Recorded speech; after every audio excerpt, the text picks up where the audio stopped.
I made sure my tie was straight. Quigley was being a little bitch because he was next up in the rota.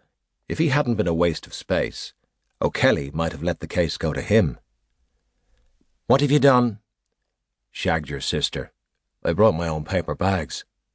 The lad snickered, which made Quigley purse up his lips like an old woman. "That's not funny." "Too close to the bone." Ritchie was open-mouthed and practically hopping off his chair with curiosity. I flipped my comb out of my pocket and gave it a quick run through my hair. "Am I good?" "Lick arse," Quigley said, through his sulk. I ignored him. "Yeah," Ritchie said. "You're grand. What?" "Don't go anywhere," I repeated, and went after O'Kelly. My second hint. He was up behind his desk, with his hands in his trouser pockets, rolling up and down on the balls of his feet. This case had pumped up his adrenaline enough that he wouldn't fit in his chair. "You took your time?" "Sorry, sir." He stayed where he was, sucking his teeth and rereading the call sheet on his desk. "How's the Mullen file coming along?"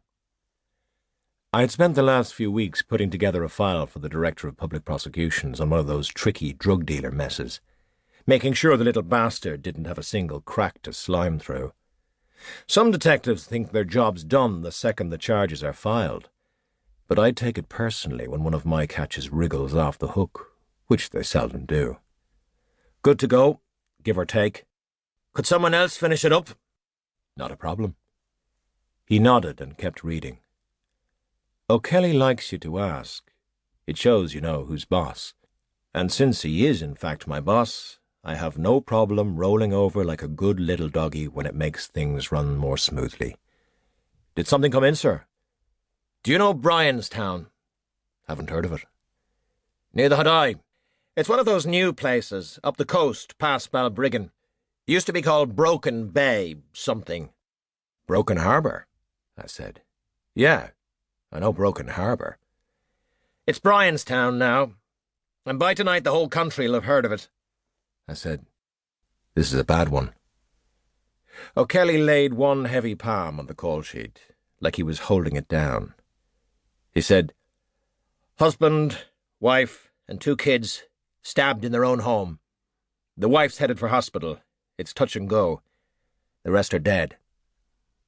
We left that for a moment, listening to the small tremors it sent through the air.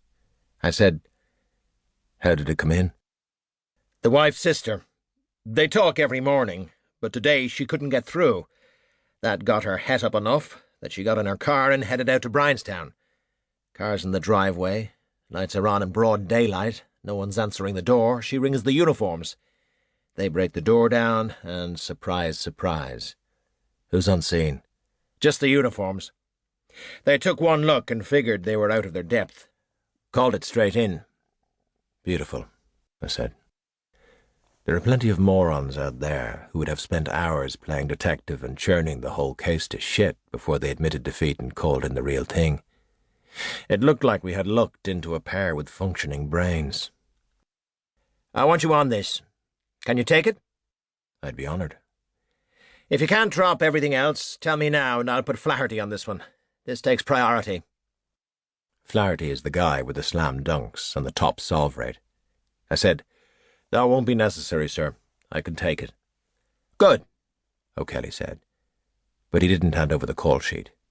He tilted it to the light, inspecting it and rubbing a thumb along his jawline. "Karen," he said. "Is he able for this?" Young Ritchie had been on the squad all of 2 weeks. A lot of the lads don't like training in the new boys, so I do it. If you know your job, you have a responsibility to pass the knowledge on. "He will be," I said.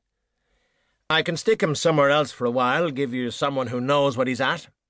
"If Curran can't take the heat, we might as well find out now." I didn't want someone who knew what he was at. The bonus of newbie wrangling is that it saves you a load of hassle. All of us who've been around a while have our own ways of doing things, and too many cooks, etc. A rookie, if you know how to handle him, slows you down a lot less than another old hand. I couldn't afford to waste time playing after you, no after you, not on this one.